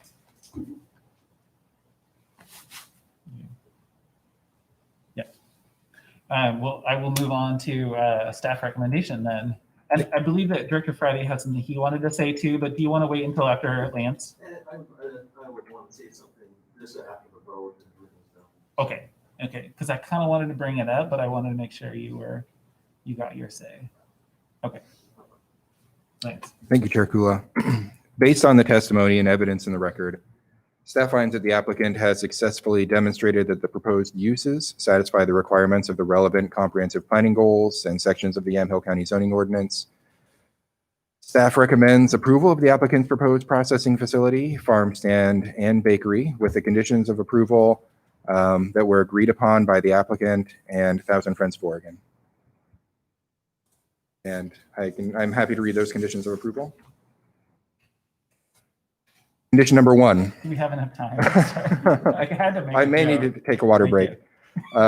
This permit decision approves the following uses: a flour mill, bakery, and farm stand. All uses described below are permitted subject to the condition that no alcohol will be served on the subject property. Condition number 2, the development shall substantially conform to the site plan submitted with this application. Condition number 3, the flour mill, bakery, and farm stand shall be operated from within the existing agricultural building, granary, identified on the site plan submitted with the application. Condition number 4, any seating allowed as part of this permit is limited to the indoor area of the farm stand only and cannot include tables or bar-style seating. This condition is not intended to exclude a transaction counter for farm stand sales and transactions. No off-site food or beverage consumption is allowed by the public on the premises or the subject property. Condition number 5, prior to operation, all required building, plumbing, and electrical permits shall be obtained from the Yamhill County Building Department for conversion of the building to a flour mill, bakery, and farm stand. Condition number 6, the applicant shall receive approval of a lot line adjustment that consolidates the structure and attendant septic system on a single lot prior to issuance of building permits or operation of the flour mill, bakery, and farm stand. Condition number 7, prior to issuance of building permits, the applicant shall obtain authorization from the county sanitarian for a new septic system to serve the flour mill, bakery, and farm stand. Condition number 8, prior to issuance of building permits, the water supply and access will be required to meet the Amity Fire Department standards. Condition number 9, prior to operation of the flour mill, bakery, and farm stand, the applicant shall obtain all permits required by the Department of Environmental Quality, the Oregon Health Authority, and the Oregon Department of Agriculture. Condition number 10, prior to issuance of building permits for proposed use, the applicant shall provide any required traffic information for the proposed development to the Public Works Department and obtain a statement from the Public Works Director or his representative that the proposed development complies with Ordinance 787. Condition number 11, for the purpose of the flour mill, bakery, and farm stand, the quote-unquote local agricultural area is quote-unquote the Willamette Valley, as defined by ORS 215.010 sub 6. Condition number 12, this approval shall be deemed personal to the current property owner, Susan Stoller, her son, Wesley Stoller, and the applicant, Bram Yaffe, collectively the permittees. The permit cannot be transferred and shall not run with the land. Condition number 13 is specifically related to the mill. Any grain processed at the mill shall be sourced from the permittee's farm operation or the local agricultural area. Condition number 14, at least 25% of the grain processed at the mill shall be sourced from the permittee's farm operation. Condition number 15 relates to the bakery. Approval of the bakery is limited to one wood-fired oven with a capacity of no more than 500 loaves of bread per day. The oven shall be located in the existing granary in the area identified for the bakery on the site plan submitted with the application. Condition number 16, as part of a condition of approval for the bakery, the permittees agree not to expand or seek a permit to expand the bakery use beyond the one wood-fired oven described above, or expand the footprint of the bakery beyond the area identified for the bakery on the site plan submitted with the application. Condition number 17, the uses allowed in this approval for the bakery are limited to use of an on-site wood-fired oven and bakery production space for the following activities: baking, management of bakery operations, wholesale sales of baked goods, off-site retail sales, and a limited number of promotional baking classes as described below. On-site retail sales or provision of free samples of bread or other baked goods shall be conducted through the farm stand only. As described below, the permittees must include any on-site sale of bread or other baked goods in the accounting of annual sales and incidental items for the farm stand. No other uses or activities are allowed pursuant to the bakery use. Condition number 18, the bakery shall produce only bread and the other baked goods as defined below and no other bakery products. Condition number 19, all of the flour used to make any bread or other baked goods at the bakery must be from grains milled on the subject property. Condition number 20, at least 25% of all flour used to make any bread or other baked goods at the bakery must be from grains grown on the subject property. Condition number 21, the applicant may host promotional baking classes at the bakery for no more than 8 participants per class and up to 100 participants per calendar year for the purpose of promoting the grains processed at the mill and sold at the farm stand. The permittees must include any fees charged for classes and then 25% incidental sales cap for the farm stand. As used in this permit, the term bread means white bread, milk bread, raisin bread, Vienna, French, and Italian breads as stated in ORS 625.212 sub 1, and other breads as identified in definitions and standards adopted by the Oregon Department of Agriculture under ORS 625.160. Condition number 23, as used in this permit, the term other baked goods is limited to 1 fruit pies so long as all of the fruit used in the pie was grown on the farm operation, and 2, the following listed cookies and pastries or those similar to cookies and pastries listed below: And there's a list of cookies and pastries, which It's going to make us all perhaps hungry, but perhaps hungry, and I am not fluent in French. And so I would butcher many of these listed examples. And I would request that the chair not force me to take the risk of. granted. Thank you, Chair Kula. The term other baked goods does not include other baked desserts or prepared food items such as cakes, pies not described above, bagels, muffins, quiches, lasagnas, pizzas, calzones, roasts, gratins, casseroles, or other similar items. Condition number 24, related to the farm stand. With the following exception, the farm stand shall only sell farm crops or livestock grown on the permittee's farm operation. If the farm stand sells farm crops or livestock grown on the permittee's farm operation, then the farm stand may also sell farm crops or livestock grown on other farm operations in the local agricultural area. The farm stand shall not sell any farm crops or livestock grown outside the local agricultural area. Condition number 25, the annual sale of incidental items and fees from promotional activities shall not make up more than 1/4 of the total annual sales of the farm stand, which is the 25% incidental sales cap. Condition number 26, the farm stand may sell bread prepared by the bakery as a farm crop and may sell other baked goods prepared by the on-site bakery as incidental items subject to the 25% sales cap. The farm stand may only sell bread and other baked goods that are produced on site at the bakery. Leftover items not sold may be donated to charity. Condition number 27, other than bread and other baked goods produced by the on-site bakery, the farm stand shall not provide any prepared food items for sale. Condition number 28 is regarding hours open to the public. The bakery and farm stand may be open to the public Thursday and Friday from 11 a.m. to 8 p.m. and Saturday and Sunday from 9:30 a.m. to 8 o'clock p.m. Condition number 29 is regarding reporting.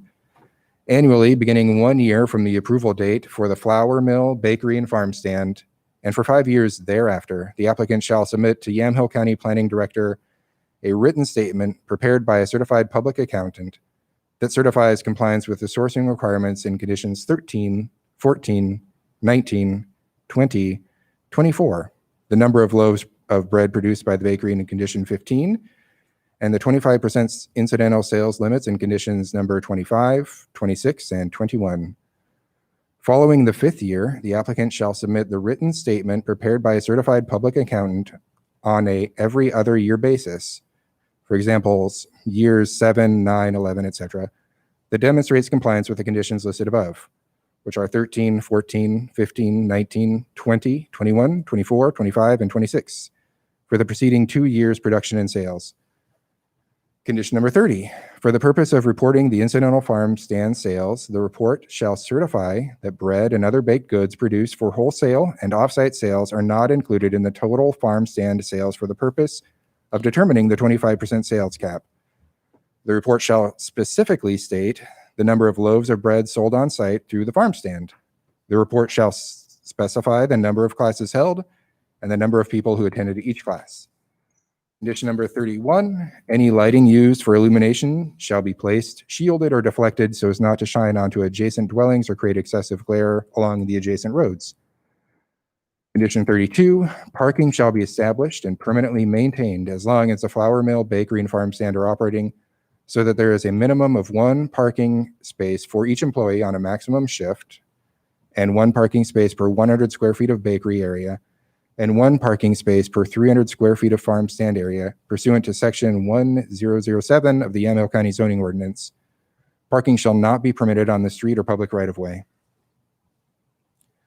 Condition 33, the use of outdoor amplified music or sound is not permitted. Condition 34, pursuant to section 1006.07 sub A of the Yamhill County zoning ordinance, the use shall be allowed 2 signs, 1 for each frontage, not to exceed 24 square feet in area, or a single sign not to exceed 48 square feet in area, subject to permit approval. Condition 35, the farm stand may not be located in a structure designed for occupancy as a residence or for activities other than the sale of farm crops or livestock. The hosting of banquets, public gatherings, or other events designed for public entertainment are not permitted without additional land use approval and must be consistent with the conditions of this approval.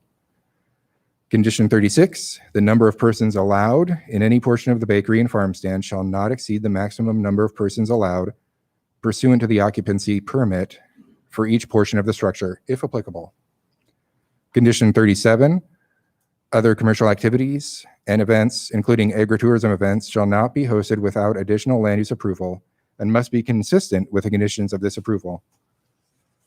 Condition number 38, prior to initiation of the operation, the landowner shall sign an affidavit acknowledging the following declaratory statement and record it in the deed and mortgage records for Yamhill County.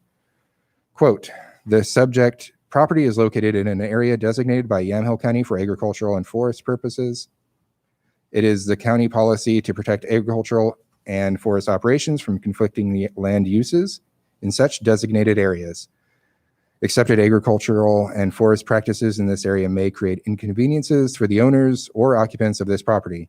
However, Yamhill County does not consider it the agricultural or timber operator's responsibility to modify accepted practices to accommodate the owner or occupants of this property, with the exception of such operators' violation of state law, end quote. Condition 39, this approval shall expire 2 years from the date of this letter unless the use has been initiated. Condition number 40, the construction of any additional structures in association with a flour mill, bakery, or farm stand, or modification to the footprint of the existing structures used in conjunction with the flour mill, bakery, or farm stand shall require the submission and approval of a site design review application and approval under section 1202.05 of the Yamhill County zoning ordinance. And condition 41, modifications of any of the above conditions requires approval under section 1202.05 of the Yamhill County zoning ordinance. Excuse me. Violation of any of the above conditions may result in revocation of the conditional use permit with the process detailed in section 1202.07. Excuse me. I do need a water break. You're doing great. And you're almost done. Maybe we should go back and make them read all the products. Yeah, let me do it again. That's right, the French. Yeah. Excuse me. Excuse me. In section 1202.07 and 1202.08 of the Yamhill County zoning ordinance. Finish, Lance? I can if you want. Okay, Please. you're good. This decision is based on findings and conclusions as contained in the staff report. This approval shall expire 2 years from the date of this letter unless construction or the use has been initiated. And that concludes the conditions of approval. Thank you, Lance. Yes, sir. Well, with that, I will close the hearing and open this up for deliberation. And good job, Lance. Yeah, you almost made it. Almost did it. Commissioners, Commissioner Sarah, I think you wanted to say something. I think maybe I should go last. Okay. Why? Commissioner Olson? Yeah, as I looked at some things really today, some things really came to my mind. I struggled a lot with controlling what can be baked to begin with. And then based on what was said this morning, the termination of bakery, it made a lot more sense. Maybe it isn't what's grown, it's how we use the term bakery. And that one's a real issue to me because I never really understand, the difference of what it is in France, what it is in Italy, that it's us, maybe the United States, the term bakery isn't really what it should be. So that didn't concern me. Anymore after we got that. Yoshi, after you gave the great definition of what the term bakery really means and what they call it in France, that made a lot of sense to me. I do think there's, for a startup business and an entrepreneurial business, I do think there's a lot of conditions in there that really I don't think should be in there, but if they came to an agreement with Friends of Yamhill County, and I don't always necessarily agree with Friends of Yamhill County, but they've been good friends, they've done good things. So for them to come forward and do this, I'm really pleased for Sid and your group that worked with the applicant to do this. And I think, even though I don't agree with a lot of your decisions sometimes, but we've always been friends, and I really agree back what Friends of Yamhill County does. Then the other thing is one thing that interests me, another thing that the applicant talked about that really interested me was the education part. That probably the majority of the people in the United States don't know about the artisan grains or the ancient grains. And when he starts talking about this grain has a cinnamon type and everything, I think the education of what this can prove on an education basis is very, very important. So the fact that they can't bake pies or they're not going to bake pies, they're not going to make cookies, those things, at first was a concern of mine, but it isn't necessarily a concern now, based on what I heard today. That's about the only comments I have. Okay, thank you, Commissioner. I'll make a few comments and then hand it over to you. Director Friday and I talked about, and I want to make sure that he gets to say his piece, but some of the different ways of providing for guardrails on projects like this that are outside of the conditions of approval. Because if a staff, our first staff report and had specific conditions, but those weren't acceptable to the opposition. And so the opposition, obviously, they worked together, but staff was fine with the original conditions of approval. And so I think in the future, we need to figure out a way to have conditions of approval that are acceptable to all parties, but maybe with a different mechanism for agreeing and negotiating on something that's that's more in the civil system rather than in our land use system. Because ultimately Yamhill County is responsible for enforcing these. And so I think that Ken will go into more detail, I'm sure. I didn't want to steal his thunder, but I really appreciated the creativity there. Acknowledging that this will be, applicant acknowledged that this will be the first of this particular kind, and it'll be the first boulangerie in the county. I think it warrants more attention and I guess concern and suspicion than maybe another thing that's similar to something we've already approved in the county. And so I want to acknowledge that Friends of Yamhill County, I think, was right in seeing that this is something we want to make sure it goes right and still matches the spirit of the law. Unlike the farmer who appealed, who I've known a long time, I think that we have a considerable amount of leeway in what we approve under the conditional or the commercial activity in conjunction with farm use permitting process.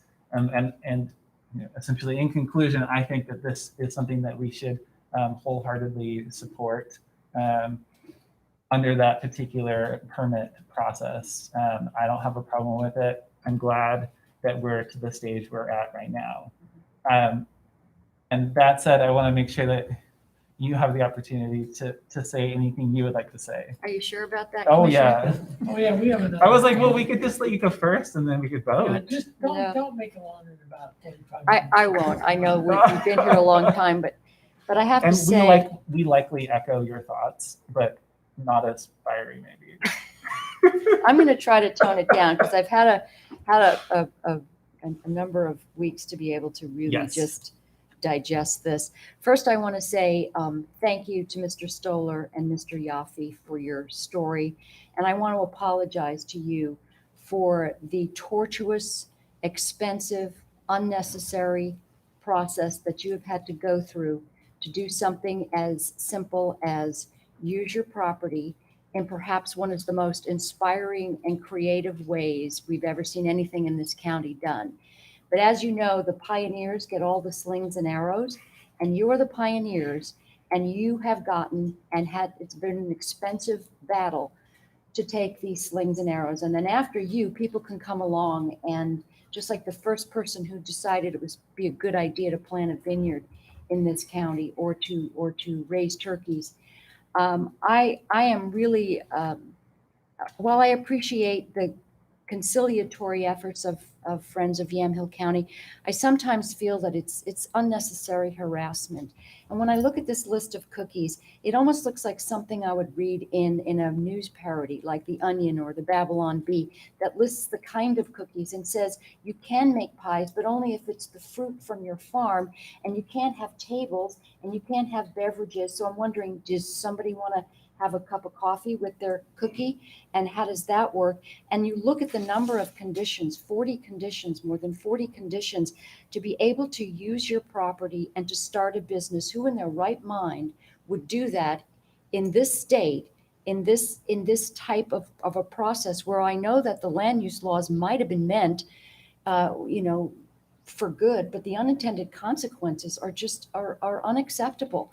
So I just want to say I'm really sorry for what you had to go through, but what a beautiful story of the history of that property, what you want to do, to where bread was actually, a loaf of bread could sustain life. And now it doesn't, because it's devoid of anything, usually of any life-giving value. But it's a beautiful work you're doing. Thank you for coming to our county. Thank you for allowing this to happen on your property. And I'm just really sorry you had to go through what you had to go through. Thank you, Commissioner. I agree 100%. That's why I brought up, I thought that a lot of the conditions were unnecessary, and, but I think I like your comment, Commissioner, about the bows and arrows and bullets, and because they're the pioneer. This is going to be the pioneer. I think it could turn into quite an industry in Yamhill County, that thanks to Mr. Yoshi and Mr. Dollard, that they will be the pioneers, and it's going to do a lot of good things for Yamhill County. Well, Commissioners, if you don't mind, Ken Friday also has something he would like to add. Or if you, did I steal your thunder? Well, no, you're fine. Okay. Because I didn't want to do anything or make a statement that would mess up the vote. So I would rather you vote, and then I'd like to just address some things about the condition, insofar as future conditions. Yeah. Not about this one. Didn't want any statement I would make to make you reluctant to adopt these conditions. The 41 conditions I support. They've come to an agreement. I want to support that. Mhm. So I would like to make some statements, but I'd like it to be after your vote. Great. And I want to say, I recognize, I see, based upon the conversations I've had over the years, I see the intent that's behind a lot of the conditions. So I can see a lot of what Ken, the council, and Sid and friends and you guys went through. I understand what's there. And I don't want to bugger it up by trying to take them out. That's the one thing. Any further discussion? Well, I would move that we approve. Oh yeah, any further discussion? I saw a shake of the head, but okay. I want to make sure I get this correct. Then I would move that we approve docket C-22-19/SDR-3519, which is conditional use permit request and site design review to operate a flour processing facility, on-site bakery as a commercial activity in conjunction with farm use from within an existing to be remodeled agricultural building granary, with the conditions of approval that staff have included. Any further discussion? All in favor signify by saying aye. Aye. Any opposed, same sign. Record show unanimous approval of item H1. All right, Mr. Friday. Mr. Chair. All right. Oh, yes. 2 weeks for findings on October 8th.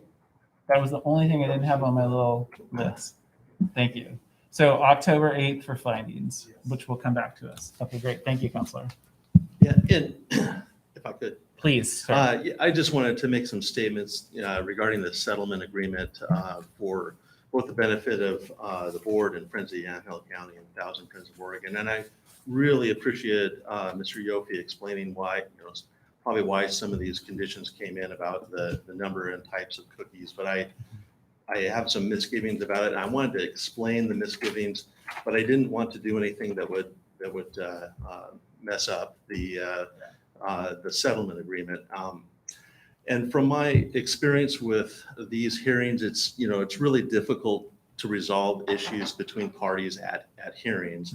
And because of this, our office has and always will be very supportive of agreements between parties. And I do appreciate the Friends and Thousand Friends being part of this settlement agreement and discussing this.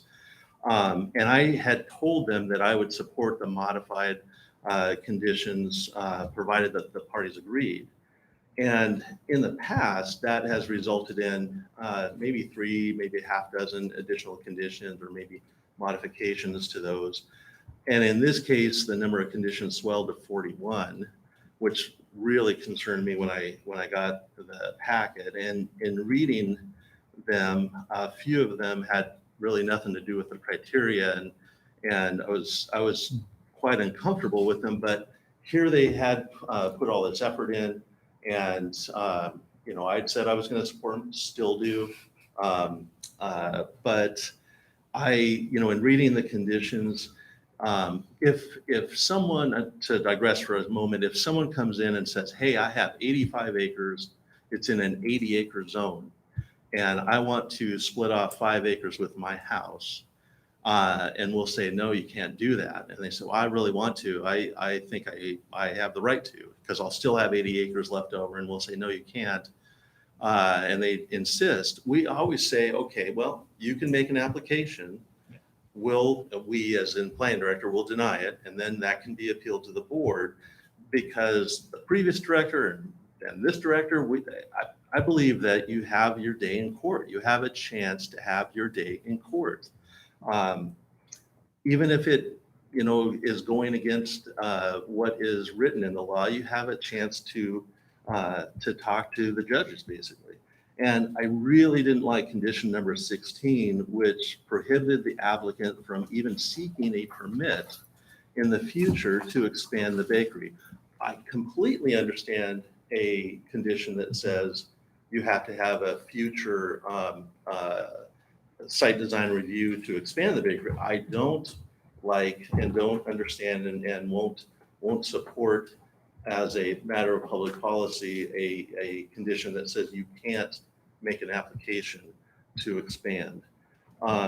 Condition number 23 has kind of been talked about a lot, and it's the one that has the certain pies and cookies. And now, Mr. Yoki's explanation, I do understand that better, but I do have a concern about pies and cookies, listing what can and can't be baked. It was noted that the pies are only fruit pies, and I started looking up, I don't like rhubarb pies, but my wife does.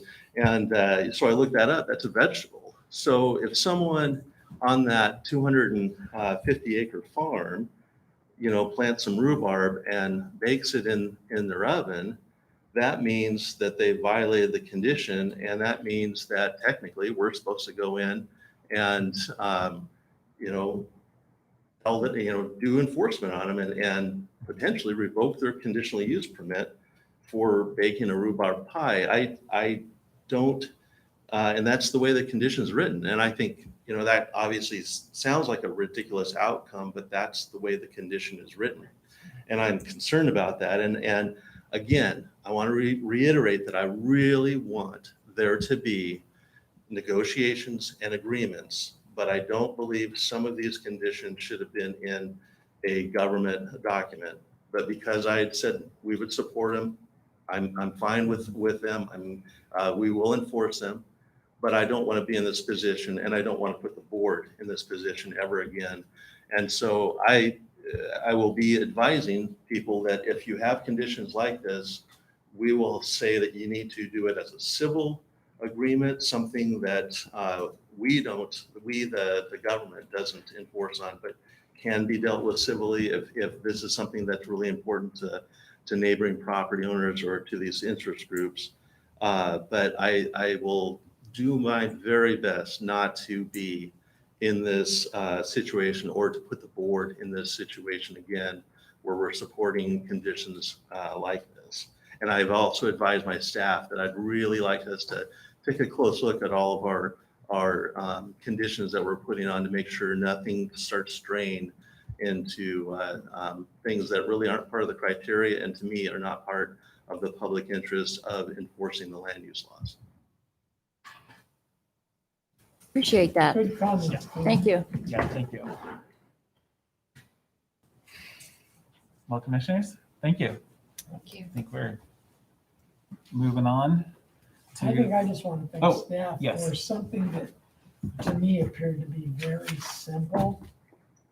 And if you just look at the public hearing and then all through the beginning, something that seemed to be very simple, not only for the applicants, but for staff, county council and planning staff. And even the time when we didn't spend that much more, most of it was staff, the amount of time that had to be put on in this from every side was way, way too much for something that to me was pretty simple. I like your comments, Kim. Yeah, thank you. thanks, Seth. All right, go forth and bake bread. Thank you, Sid. Thanks, Thank Ed. you. Yep. I feel like I want to clap, but maybe that's inappropriate right now. Thank you, everybody. Thanks, Ken, for Thanks very sitting much. through the whole thing. Thank you. All right, we'll move on to item I, which is announcements. Commissioners. I'm going to make it quick because I Okay. do have some just real quick. Yeah. I'm gonna make mine 20 minutes this time. Okay. Back in July, we had a young man in Yamhill County who died, and they were coding it COVID. It was a negative test, ante-mortem. It was the family requested an autopsy that they paid for. The pathologist ruled it COVID. The family was just saying, this just makes no sense. The tissue was sent to the CDC, and they came back that it was not a COVID death. I've been asking our Health and Human Services Director if she could correct that information or misinformation, and was told that as long as it was on the death certificate as a COVID death, it could not be changed. But conversations with the medical examiner, the updated certificate does not list COVID. I think this is just the tip of the iceberg, and this is not casting any aspersions on our data. I will say that there are other commissioners that are questioning the data statewide on COVID deaths and what we're calling a COVID death. So I think that we need to keep an eye on that. On a phone call with Leah Horner in the governor's office and Jody, two of the other commissioners also voiced some concerns about the testing, the positivity, the data that's coming out. My question has been, there are many questions coming to us from constituents and that they say they can't get information from OHA and from the state. So I've asked that we get some of that information and that people have an opportunity to ask some specific questions on the data that we're getting, and if there is a better way for us to do that. One of the other significant issues is that there are two large churches in Yamhill County, Calvary Mac and Northwest Christian in Newburgh, that have been trying to stand up something for kids of parents who work to be able to have them come for some supervised on-site learning. And at every turn, we seem to have been stymied by the state in terms of being able to stand this up. There are lots of goalposts. There are lots of loopholes and hoops to jump through.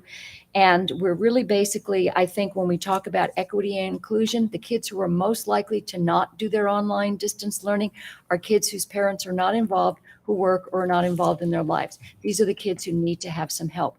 So we're trying to get some help from the state. It's not been easy, but we're trying to get that to happen. And also in terms of some of the OSHA rules that are going to, new guidelines that are going to be increased. There is a hearing today at 11, past, and 5 o'clock for people who own businesses. If you're concerned about the COVID restrictions that have been placed on businesses, they're not going away. They're actually going to be increased. So I would like to encourage people who are small business owners to look at what this is going to mean as far as what this is going to cost you and what it's going to cost consumers. So I am concerned about that, and I will leave that there. Okay, Thank great. you. Thank you, Commissioner. I'll just try to keep mine fast too, then, since Mary did such a good job. I can't talk as fast as I'm gonna try.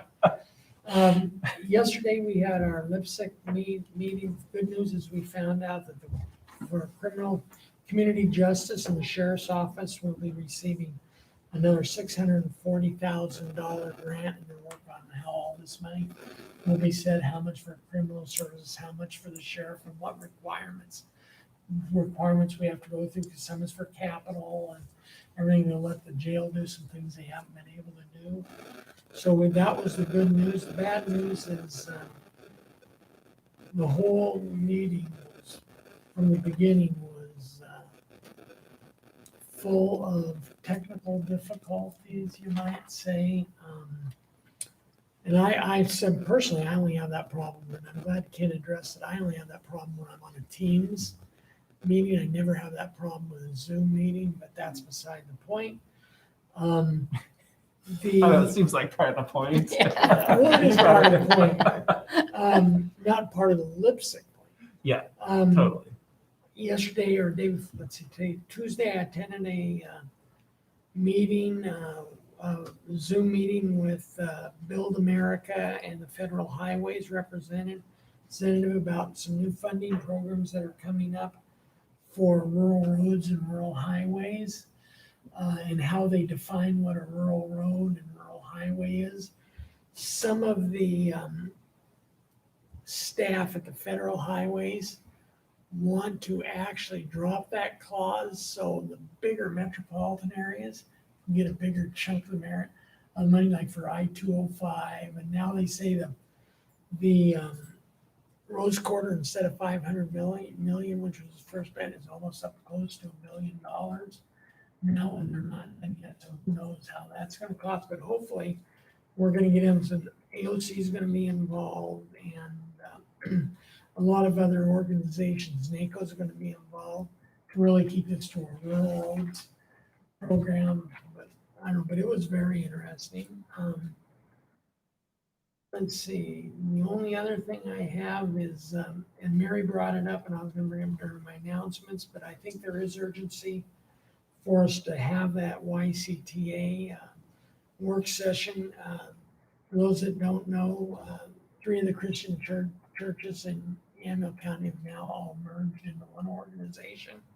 One of the ones we have that are definitely underserved from a transit standpoint is the Christian Church in Newburgh.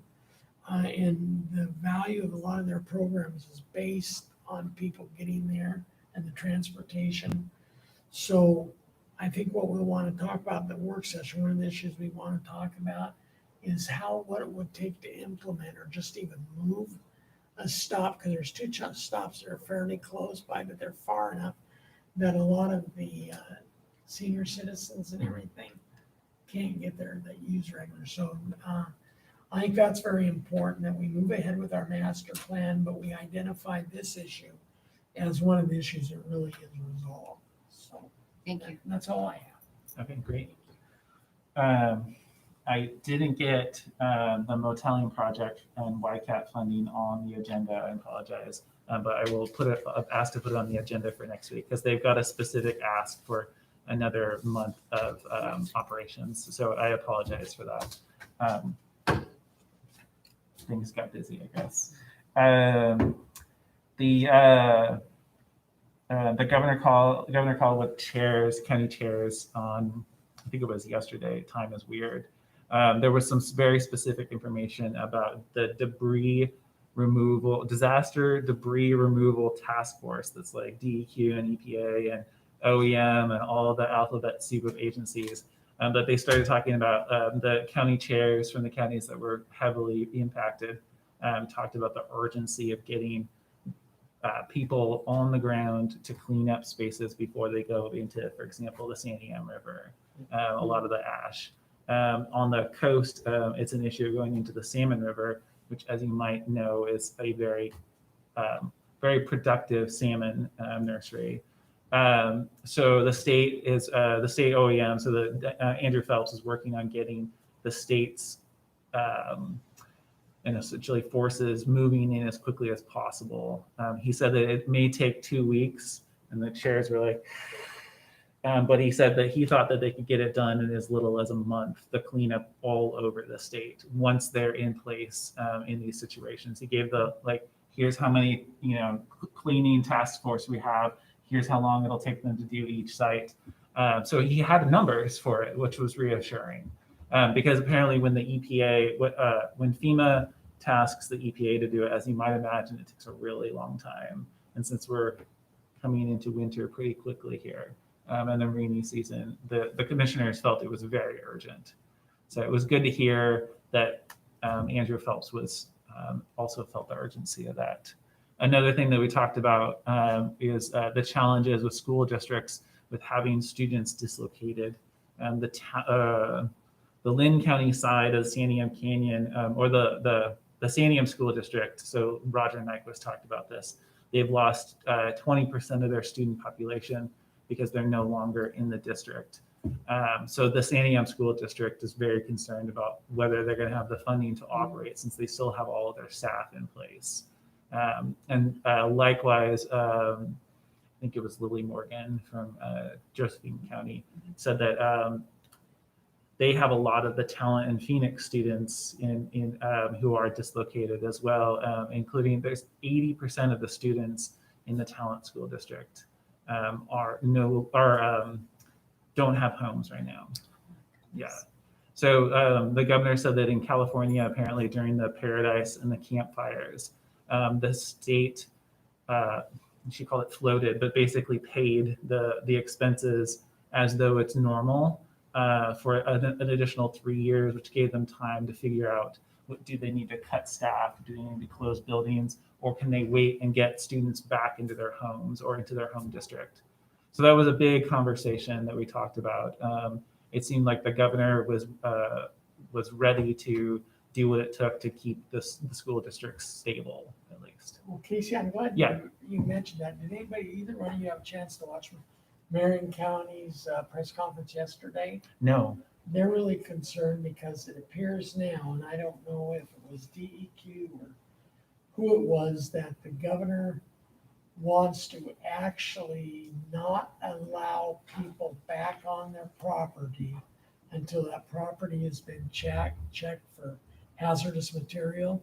So if your house burnt down, your place, until your house has been totally checked, or your property been checked for hazardous material, they won't let you back in to start a cleanup of your residence or anything until you have it certified that it's clean of all hazardous material. Right. So they did address that on That's our another call. thing And Andrew Phelps said, this is the challenge is that they need to, if we want to leverage as many federal dollars as possible for the cleanup of those properties, then they have to they have to go through the FEMA channels. Right. And that's why there's that 2 weeks that he's feeling like they are going to need before they can come in and start cleanups, which is a very challenging thing. So I have a few ideas around there, but yeah. I'm wondering where each county's hazard mitigation plan fits into this and whether or not that's just the basic plan going into it so that we can use all of the other resources, but use that as the basis. Is Right. that what they're doing? Yes, I believe so. Yes. Yeah, although Roger Nyquist was like, I just need a lot of backhoes Yeah. and dumpster. Yes. So that's realistically. One of the things that I'd like us to see is there's conversations about what can change at the legislative level around allowing people to come back to their homes or at least their home communities. And I think that in fire-stricken communities, it might make sense to allow people to park their RVs or their cars on other people's property in their community if their home site isn't safe enough yet.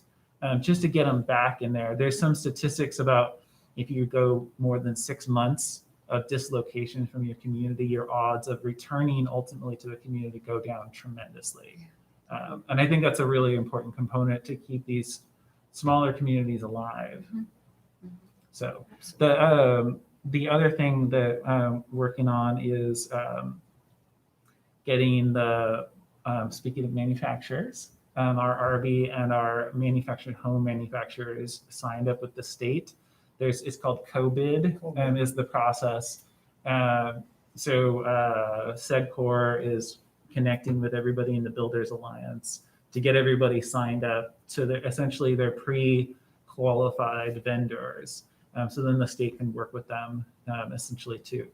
In theory, the ideal thing would be that they would be purchasing trailers, RVs, and manufactured homes for folks who don't have it or don't have proper insurance, or FEMA is not going to get them anything close to what they need. So, Well, you know, one thing, and I don't know if you heard this, Casey, or if they talked about that. Right now, the state of Arizona is sitting on 650 FEMA trailers that are in a lot have never been used. And they offer to give half of them to the, since they're FEMA, to the state of Oregon. But yet the state of Oregon won't let them in because they do not meet Oregon building codes. So they won't let them come in. And I'm thinking, here's 300 some housing units. You know, and they're single wide manufactured homes, about 50 feet long, 3-bedroom usually, but they won't let them bring them in because they don't meet Oregon building codes. you know, Chair Buck from Lane County addressed that because, you know, I think it was post-Katrina, Hurricane Katrina, right? FEMA trailer became synonymous with a space that was toxic. You know, formaldehyde was, I think, the primary component of it. A concern that if you accept a space in a trailer that's not in your home community, that you never get back to your home community because the trailer's here and your home's there. So in Lane County, even though Red Cross has 30 days of housing and then post that, they have to figure out either through FEMA or getting back onto their land. People in Lane County are very concerned about the idea of living in, accepting a FEMA trailer. And that was echoed by a couple other commissioners up the canyon. Yeah, well, so that was, you know, like to balance that, people would really like to get back to their home communities. Yeah, well, I do know that talking to one of the managers out here at Skyline, that anybody that builds a FEMA home or FEMA manufactured home that qualifies for FEMA still has to meet all the EPA, all the DEQ. They have to meet all the safe, health, and safety standards. So they're basically a cheaper model of a single wide manufactured home, but they're built no different than a single wide manufactured.